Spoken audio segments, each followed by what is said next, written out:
Hi, everybody. Okay, so let's get started. And we are it's been a busy day, right?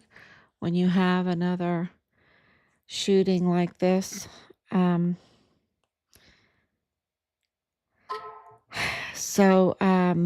a lot of information coming in, of course. And let's see if everything is working. Okay. So today is 1,852. 1,852 days since Richard was forcibly removed from his barracks room and his life was taken brutally.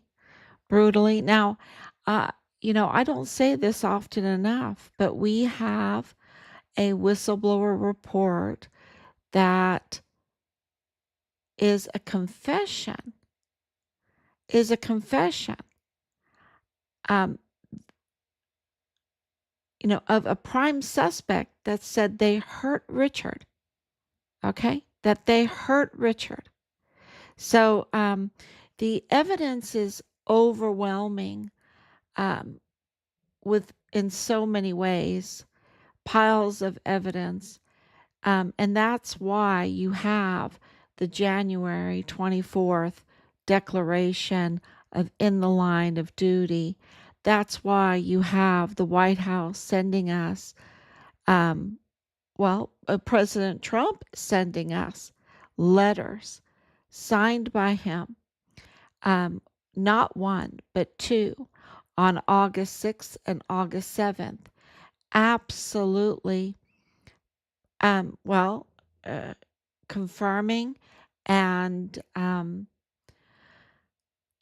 letting us know that accountability is coming, what to expect, and also um, praising Richard, praising Richard in such a way, just pouring praise on him, letting us know that President Trump was absolutely committed um, to Richard's case and reestablishing uh, commitment for law and order, for justice, and also um, I can't say more. When I can say more, I will. I don't want to hurt any kind of operation going on behind the scenes because that's exactly what is going on right now. And um, so first, I do want to say uh, with this new shooting today, that our hearts are broken for those families, especially for the families of the two that they lost their child, right? That they lost their child, and then to all the families of the injured, um, right in the middle of a worship service. This is spiritual warfare. That's why I've always had, and I probably should prop them up more. Um,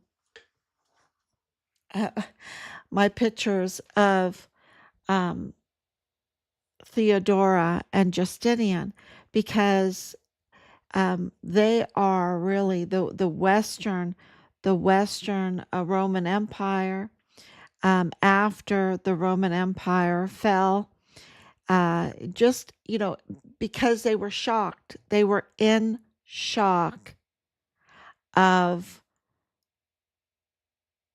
that there was no good element except for the Christian element left in the Roman Empire. That's not me saying it, that's historians. That's why, you know, the declaration of Rome being Christian came so late because it was just we got to take the best and try to survive, and it did as um, the Eastern Byzantium, the Eastern Roman Empire, and that lasted for over 1,200 years. Really, the longest lasting empire in the known history is Byzantium, and of course, Justinian's story and Theodora's story, emperor and empress, how they became emperor and empress, is just an amazing story if you haven't read it. And we have the Justinian Codex from that, which really is a foundation of the Codex in the United States. And most of Europe, of course, you have King Alfred the Great, his codex. So between King Alfred the Great and Justinian's, that made up really the foundation of our laws. And they've been chipped away. It brought us so much prosperity, right? And it, of course, is um, Re it's well, that would be a whole lesson to go into these codexes, um, and how that made us so prosperous. But we should value our Constitution and the laws of this land, um, and because of uh, chipping away or rejecting it, then we have the crime that we have right now. And this today was just a really by the book active shooter, by the book an active shooter case. So our sources have absolutely made it clear. It's very different from Patrick Crucius because there's this long history behind Robert Westman, right? Robert or Robin Westman, and but there's also this clear evidence of mental health um, in all of the writings and posts and everything. But there's also, and I don't want to make any real huge opinions right now because everything is being hashed out right now, right? All the evidence is, this is all very quick. And so this is where it's kind of similar to the Walmart mass shooting, and also dissimilar to the Walmart mass shooting. They want to draw a conclusion on day one, right? On day one, they just want to have a narrative and stick with it on day one. They did that with the Walmart mass shooting, even though there was multiple witnesses about multiple shooters, about the green, maybe it was green with envy, green with envy, I think is the car color of this Dodge Charger, being the getaway car, absolutely debunking the lone wolf. There's just all of this witness testimony, including Glennon Oakley Jr.'s on with Wolf Blitzer on CNN that they covered up, that they um, harassed Glennon Oakley Jr. about him just telling the truth. So there was, there's narrative that they want to stick with for political reasons. And I think that that's what's going on in this um, Minneapolis Catholic school shooting case. They want to form very quickly a narrative that will fit with their political agenda instead of wanting to get justice, seek the truth, get justice for these families that have suffered so much.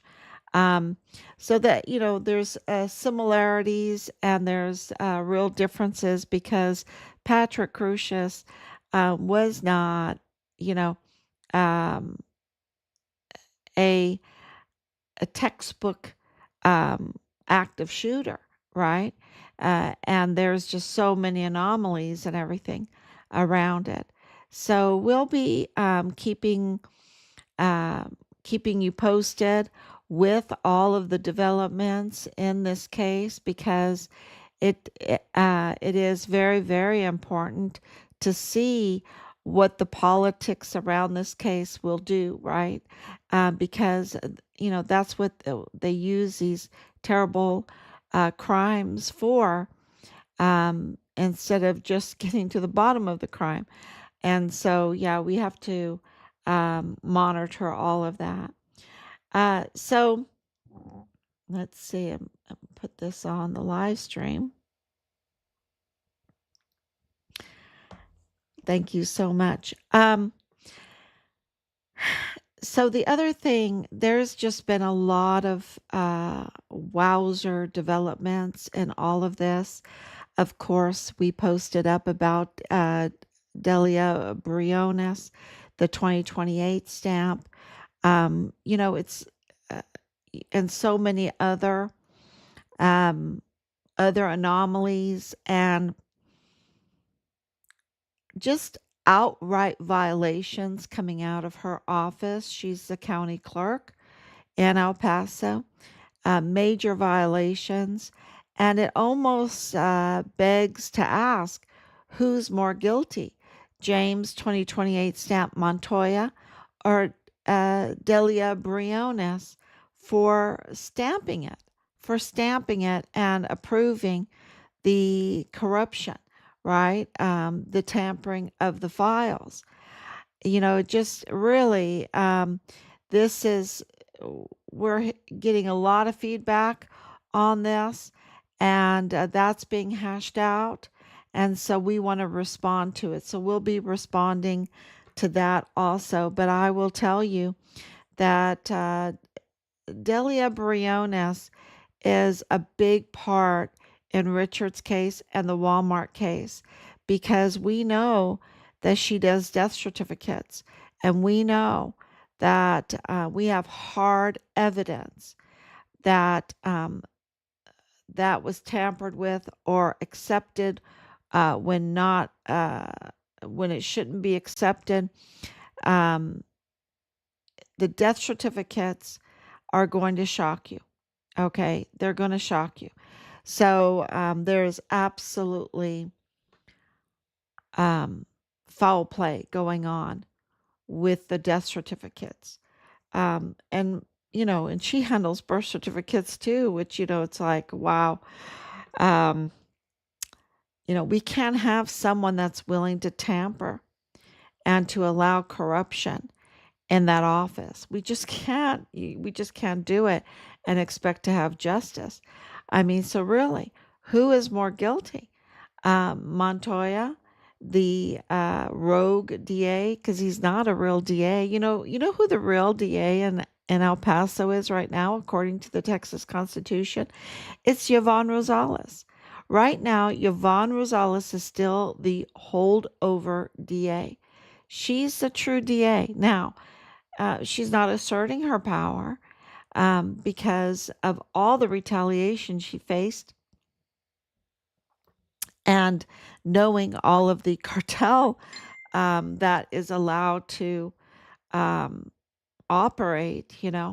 Um, so, I wish, I wish she would be fearless and assert her power, but that hasn't happened. There's a lot of retaliation, y'all. But of course, we know that Bill Hicks was not installed properly. He was never the DA, and neither is Montoya. And neither is Montoya. Bonneau Montoya. His name is James Bonneau Montoya. And that's very important too, because there's fraud involved in this. And you know, so is the media guilty? Is the county clerk Delia Briones, because she's supposed to make sure that all the paperwork is accurate, and she hasn't done that. We have hard evidence that she hasn't done that, and that is that's a real problem for justice, right? That's a real problem in the county clerk's office for justice. So that is all being addressed, and it is really being addressed behind the scenes. We're getting very good feedback with that, to get law and order back, to get people willing to have integrity,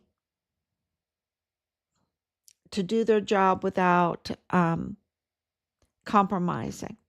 So that is really important. She also, we have really so much breaking news. That's why I'm coming on so late, because of the connections with Kyle Eswick. Kyle Eswick, with the, a confirmed prior owner of Richard's Toyota Camry. Also, exotic dancer, like, I hate that exotic dancer. They're just strippers. They're just strippers. How can you be in the army being a stripper? I guess you can. I don't think you should, but I guess you can, because, when you're in that business, you can be around a lot of stumbling blocks to compromise you. And when you handle fuel like he does, um, you know, uh, yeah, that's not a good thing. So also really into running, really into football, really into um, uh, working out. It just sounds like Dallas Hart all over again, right? It sounds like Dallas Hart all over again. All the things that he likes to do. So I think Kyle Eswick and Dallas Hart, could be really good buddies, because they would find a lot of things in common with each other. A lot of things in common with each other.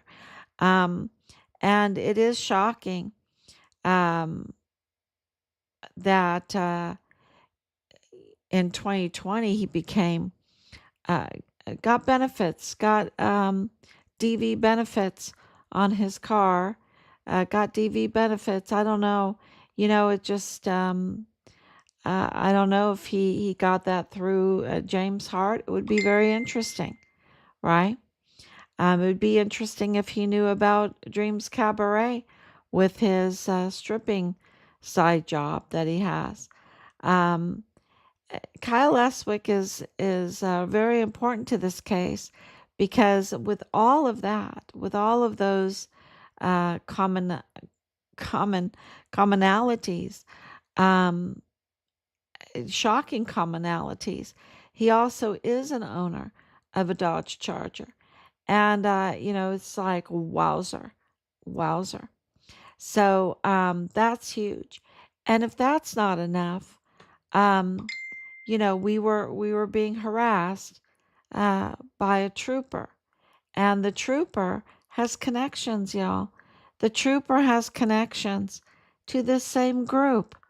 And why is a trooper um, harassing a Gold Star family, right? Why is a trooper harassing a Gold Star family? So those connections, which uh, uh, you know, uh, lead to Dreams Cabaret. Those connections lead to Delia Briones.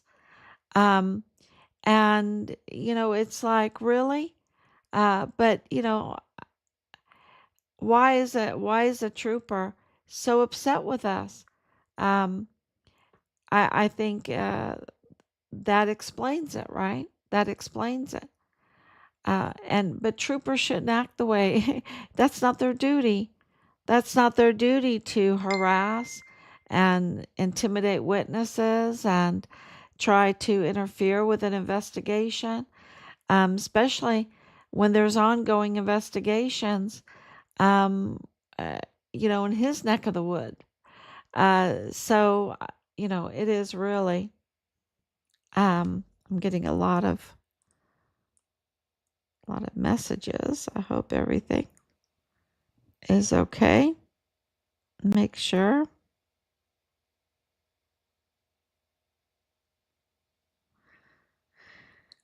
Um, I am getting a lot. Okay, so what's going on? Keep sending the messages, okay? I might not answer right away. We might not answer right away. Keep sending them. Don't be discouraged. We're looking through them. But what is going on behind the scenes, y'all, it's just turbo force. You know, President Trump works on a turbo force speed. Okay? Turbo force speed. Um, no one's ever seen anything like it. He is absolutely uh, concentrated and knows exactly what he wants to do. And so, let's see what I'm getting.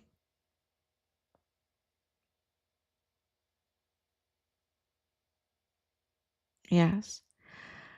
So, so I will absolutely keep looking at. I'm getting all these pictures sent to me and everything. Um, we're over. Everything is crumbling with the Walmart mass shooting case, Richard's case. What we're looking for is Richard's remains now. He's been totally vindicated. Um, we're looking for the remains, his remains, and an accountability.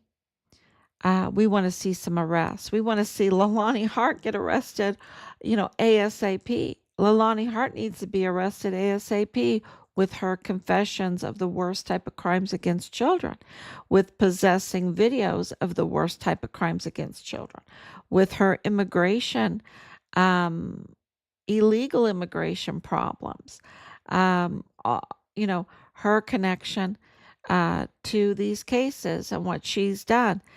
She absolutely needs to be arrested. There's no, especially with confessions that are notarized, that have been submitted, she absolutely needs to be arrested. So we want to see arrests of others also. And, uh, we've been working very, very hard to identify the crime, document the crime, and file the crime, that these suspects can be arrested.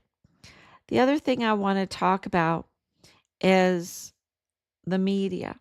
I was sent today, and I'm very grateful that um, at Fort Hood, there has been that the leadership allowed individuals to go into the women's barracks room and terrorize, traumatize, commit crimes in these barracks against our female soldiers, service members.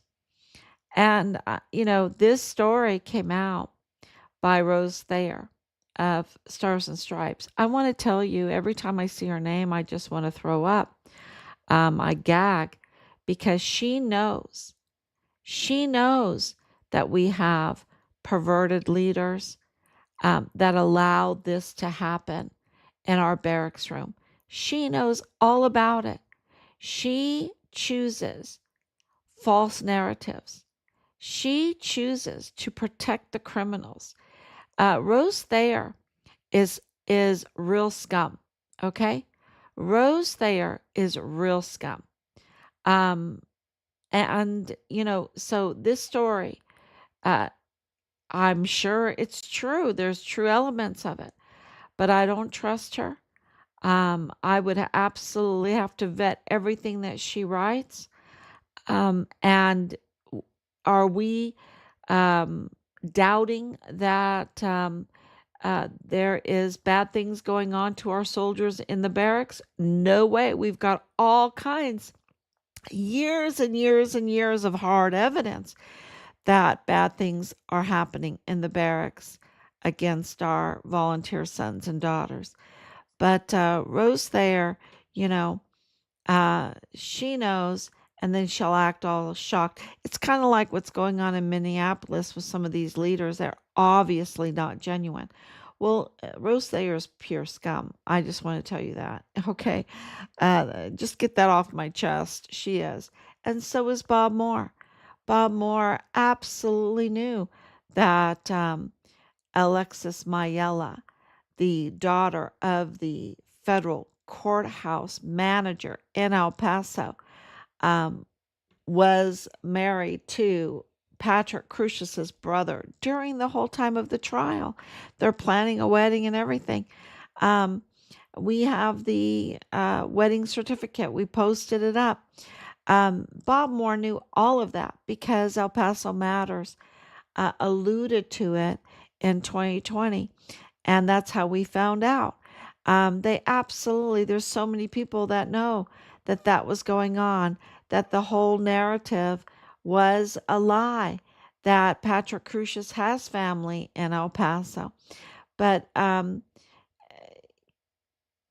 because Bob Moore is pure scum and biased, he did not report on it like he should have, with many, many other things. And he'll fabricate false narratives using unreliable sources, criminal sources, sources that are cartel, sources related to cartel. He absolutely is pure scum and will spew lies to hurt people, to absolutely hurt people for a political agenda and for money, for political agenda and for money. So with this solemn day, and it is a solemn day when children are murdered in cold blood and harmed, and it's really it really is it's a spiritual warfare. It's a spiritual warfare, and it's death on one side, life on the other. Um, Corruption or justice. You know, there's no in between. And this is what's going on. So, we hope that you choose your sides for life, for justice, for prosperity, right? For prosperity, for law and order, for make America great again, right? Make America safe again. Um, Make America uh, healthy again, wealthy again. These are the things that, without having the Trump derangement syndrome, to absolutely want what's good and focus on what's good. So this is what's going to overcome what just happened. We need justice. The parents need justice. We need to do it right. This Robin, Robert, you know, there needs to be a good investigation into the whole mental health aspect of all of this, and who is bringing these people down this way, that they just get so violent, right? Um, I guess that's called grooming. Who's grooming these young people? Because this person's very young, right? So these are the questions that we're going to be answering. Right now, we need to be focused on those that have lost their lives and in prayer for those that are injured, and just rally support with these families in Minneapolis. So thank you so much. God bless you. And